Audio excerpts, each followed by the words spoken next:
ko lu waaye doon jaay de léegi mu lamb kayit ba ñëw na. waaye yaay booy li nga téye sa loxo nii lii lan la. kayit bii de kayitu divorce la damaa sonn sa papa sëy bi rek laa bëgg mu tas ku ne dem.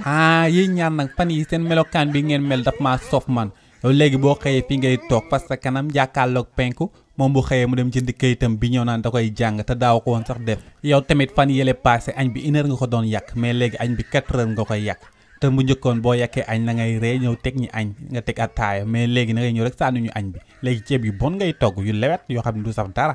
moom ñaari kuddóole lay lekk jug man bëgguma nga mer léegi damay lekk bool bi yëpp man daal ngeen di sacrifier naa gisoo sama biir mu tollu sax te yéen ñaar ay affaire tas ngeen di wax yéen man maa war a tas parce que man rek maay muñ ci kër gi léegi yéen ñaar ku mer nag may dóor ma def dara ma ñàkk bañ a def dara yow nag may dóor moom daf may dóor léegi nag boo leen réglé wul man ci boppam may samay bagage génn kër gi ngeen xam yéen ñaar ñëpp